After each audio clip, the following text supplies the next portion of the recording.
과연 누가 의인이고 누가 죄인인가를 말해주기는 공의로우신 하나님과 진실된 역사의 증언에 있습니다. 지금 이 시대가 지나가고 훗날에 가서야 용기 있는 선구자와 폭군의 잔인함을 모두가 밝혀주고 있습니다. 2000년 전에 동시대를 살았던 요한과 예수님에 이어서 이 시간에는 대조적인 두 사람의 악하고 선함을 밝히고자 합니다. 이 둘에게서 본받을 점과 버릴 점을 배우되 말씀이라는 망원경을 통해서 상황을 조명하고 우리의 향방을 나아가도록 밝혀야 되겠습니다. 헤롯적인 악한 권력과 요한식의 신앙 태도를 직시합니다. 먼저 헤롯 왕은 어떤 사람이었는가? 여기 헤롯은 대헤롯의 아들인데 주전 4년부터 주후 39년까지 43년간 갈릴리와 베레아 지역을 맡은 헤롯 안티파스였습니다. 그는 처음 이 아라비아 아레다 왕의 공주와 결혼을 했지만 동생 빌립의 아내인 제수시 헤로디아라는 여인을 보자마자 한눈에 반해서 본처를 억지 이혼해서 친가로 돌려보내고 이미 살로메라는 딸이 딸린 헤로디아와 동거 생활에 들어갑니다. 사실 헤롯의 일가 혼인관계는 추악하기가 이를 데 없었습니다. 헤롯 대왕의 아내는 10명이라든지 큰 아버지와 조카가 결혼 생활을 한다든지 사촌지간에 재혼을 한다든지 손녀딸과도 동거하는 등 어때요? 이 춤을 추던 딸 살로메도 17살 정도인데 벌써 2번이나 결혼에 실패하는 등 음탕한 궁중 풍기는 문란함이 이루 말할 수 없었습니다. 이런 문란한 그들에게 선구자 세례 요한은 그가 제수씨와 동거함이 옳지 않다고 책망하자 바로 잡아서 감옥에 넣는데 왕의 생일날 데리고 온 딸이 한바탕 춤을 추자 이미 술에 취해서 정신이 나간 왕이 내가 춤값을 줄 테니 한번 말해 보아라. 나라 절반이라도 뚝 떼줄 수 있지. 이렇게 하자 그때 모녀가 공모해서 만고의 의인 요한의 학살을 하기 위해서 우열을 가리지 못할 이 독부 악녀의 짓을 모녀가 하게 된 것입니다. 요한의 목을 달라고요. 요한의 목을. 왕은 이미 맹세한 말의 책임을 면할 길이 없어서 시위병을 시켜서 연석에서 쓰던 소반에 어떤 과일을 담듯이 의인의 목을 베서 머리를 담아 의붓 딸에게 주었고 딸은 어미에게 건넸던 것입니다. 이들이 가진 이 독한 심성이 처참한 광경을 연출해내고 말고 의로운 세례 요한의 목을 자르게 됐던 것입니다. 헤롯은 남의 선함은 경탄했지만 자신은 그 선함을 소유치 않았습니다. 헤롯은 요한은 알아보았지만 차마 우리 주님까지 알아보지는 못했습니다. 요한의 외침은 헤롯이 귀담아 듣긴 했지만 하나님의 말씀의 권위는 귀담아 듣지를 않았습니다. 죄악의 번민은 느꼈지만 그 죄악을 이길 힘은 그에게 없었던 것입니다. 야고보 4장 17절 말씀에 사람이 선을 알고도 행치 아니하면 죄라고 했는데 그렇지 못한 사람은 악명 높은 헤롯과 동일인이 아닐 수 없습니다.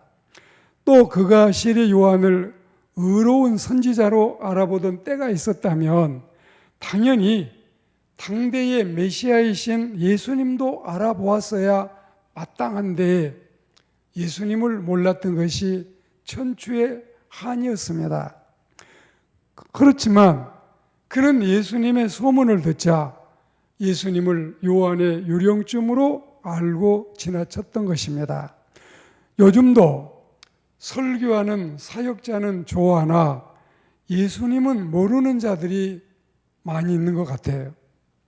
설교가는 마이크나 스피커에 불과한데도 불구하고 특정 인물만 중시하고 그들을 향해 쏟아지는 것은 예수님을 모르는 수치가 아닐 수 없습니다.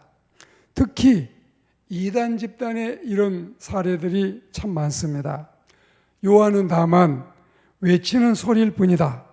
신랑은 따로 있다. 자신이 이렇게 말하고 있지 않습니까? 소리는 누가 질러도 상관이 없지요.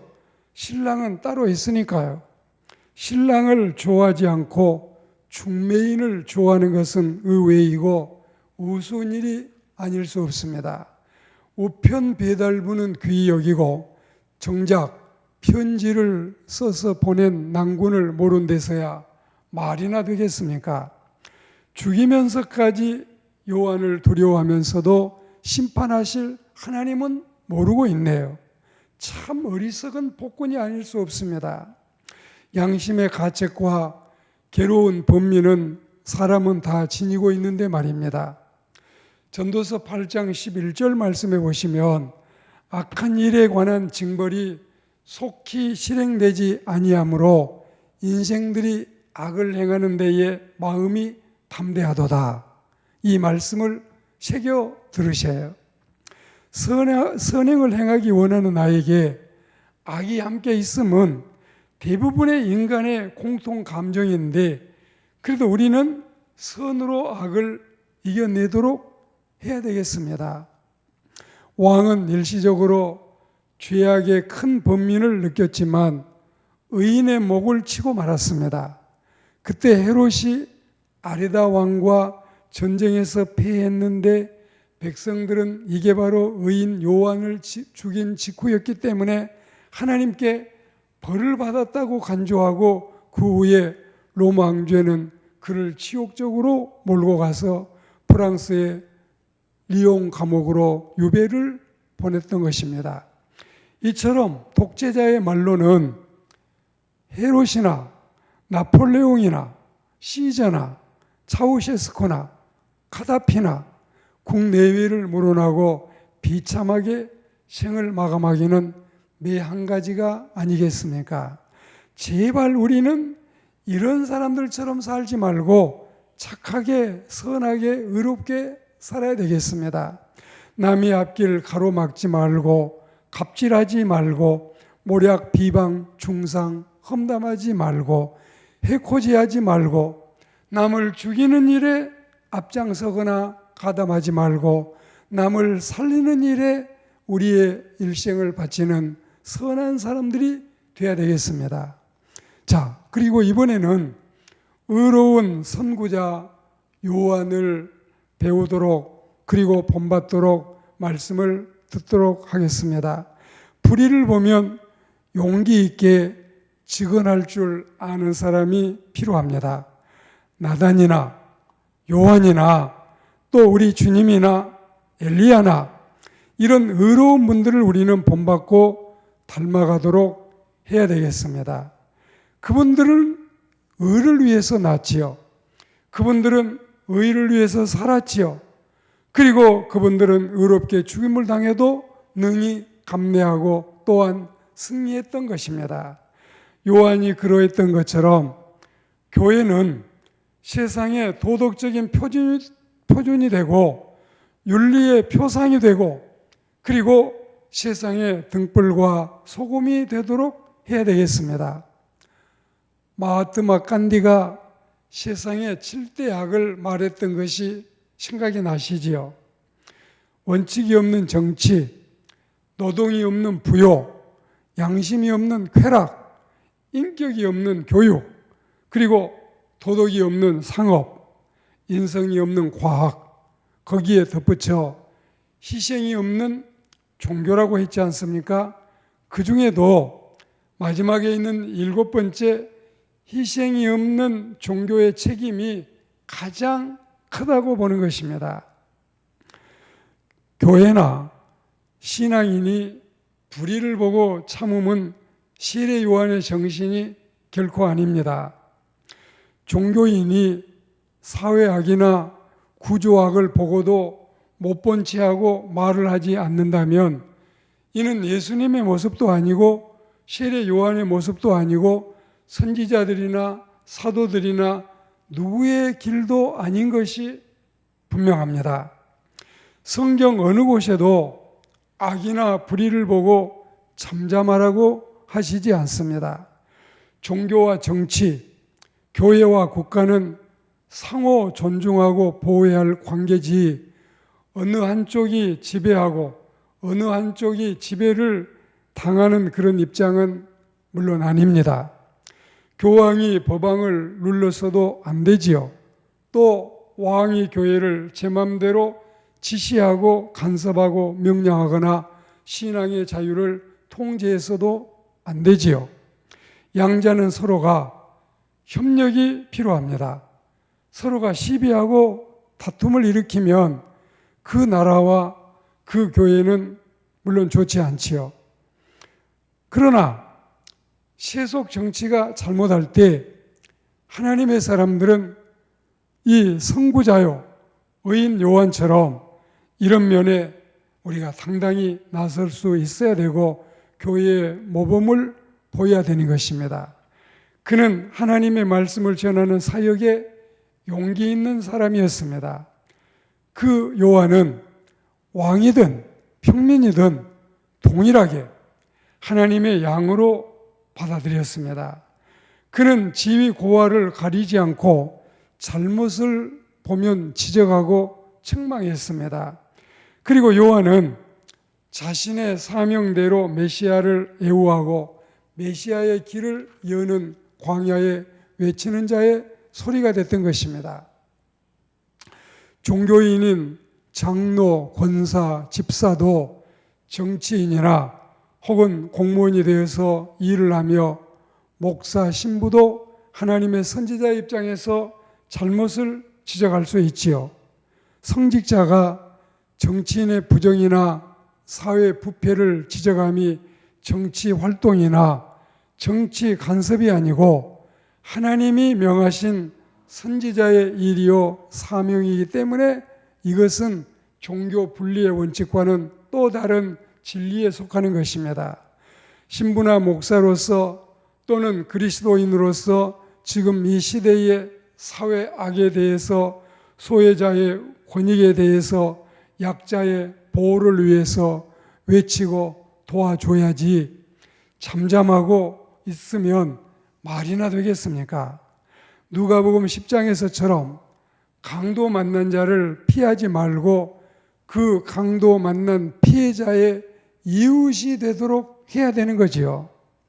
신앙의 문제, 가정의 문제, 또 국민의 문제를 비롯해서 선한 도덕과 선한 윤리와 영적인 흐름을 형성해 나가는 교회, 또 선지자들, 그리고 신자들이 되어야 되겠습니다. 이는 개인의 사상에 따라 하고 교단 방침에 따라서 하는 게 아니라 하나님의 말씀과 성령의 지시에 따라서 해야 되는 것입니다. 타 종교들과 규합하기보다 성경대로 해야 되겠습니다. 영적인 사역이나 교회 사역보다도 더 많이 치중하는 것은 물론 옳지 않습니다. 불의를 지적하되 악한 감정으로 안 하도록 해야 되겠습니다. 육신의 구원보다도 영혼의 구원이 더 중하고 앞선다는 것은 말할 나위 없기 때문에 항상 영적인 일에 치중하되 또 세속적인 일에 있어서도 하나님의 사람들은 할 말을 또한 외쳐야 될 바를 외치는 용기가 필요한 것입니다. 폭력을 주장하거나 용공사상으로 한다면 이것은 철저히 막아야 될 금물입니다. 할 말은 하되 외칠 것은 외치되 인기에 영합해서도 안 되겠습니다. 선구자, 선지자 혹은 선견자 이런 것들이 양심적인 게 아니라 하나님의 말씀이 우리의 양심의 기준이 되어야 되기 때문에 에레미야도 불의를 위해서 외치다가 구속이 돼서 감옥소에 있지 않았겠어요? 그도 인간인지라 이렇게 감옥에 앉아서 생각하니 이게 하나님의 뜻이 아니었나 보다. 내가 다시는 이런 외침을 하지 않으리라 다짐을 하는데, 그러나 그때 성령께서 그의 가슴을 뜨겁게 달구어서 견딜 수 없게 만들었으므로 그는 자신의 다짐을 다시 바꾸어 나가 힘껏 외치는 용기 있음을 저버리지 아니했습니다. 물론 그래도 그들은 끝까지 악으로 달려가다가 결국은 망하는 모습을 가슴 아프게 에레미야는 바라보게 됐지요. 과거나 작금이나 우리 사회의 부패와 악정은 너무 만연해요. 하나님의 교회나 하나님의 선지자들을 박해하면 필패하는 겁니다. 아테네 격언에 하나님이 어떤 일을 망하게 하기 전에 반드시 미치게 한다는 명언이 있습니다. 이번에 미국도 예배를 금함이 위법으로 판결이 됐지요. 우리도 같은 입장에서 예배를 금하거나 예배를 방해하거나 예배를 제한한다면 이런 것들은 있을 수 없는 일입니다. 언론사나 TV나 신문이나 라디오나 개인의 방송 모두가 정직해야 되겠습니다. 과거에 대학생과 정경이 형과 동생이 싸우듯 함을 우리는 안타깝게 지켜보았는데, 백성들이 이렇게 양패로 나뉘어서는 결코 안 되는 것입니다.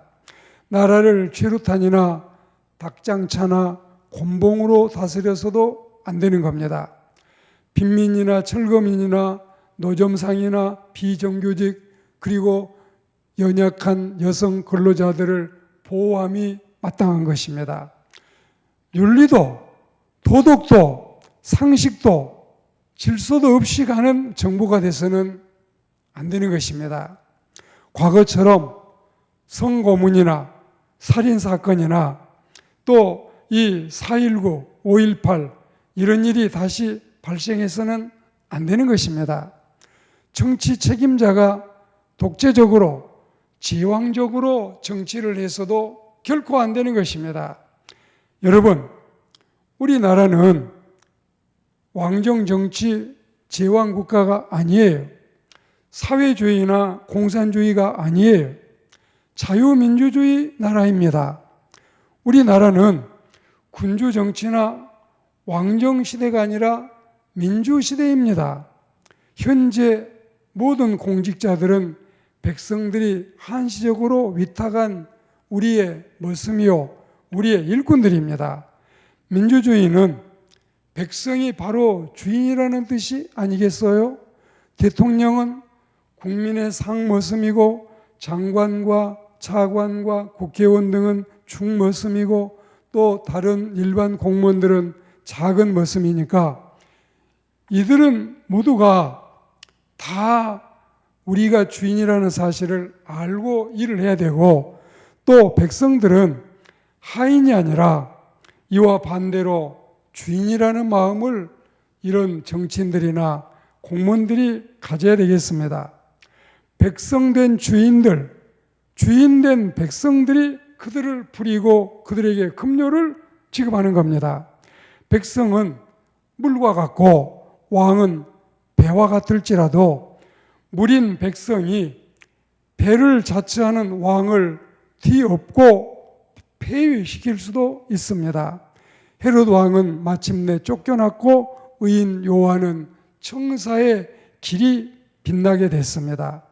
하늘과 국민 두려운 줄 알고 일꾼들, 머슴들은 겸손히 일하는 이 나라의 사회 풍토가 되고 국가의 미래가 되기를 주의 이름으로 권면하며, 모든 백성들이 주인 바른 자세를 잃지 않고 모든 일꾼들을 부릴 때에도 이런 주인 의식을 가지고 당당하게 부리는 그런 대한민국이 되기를 소망합니다.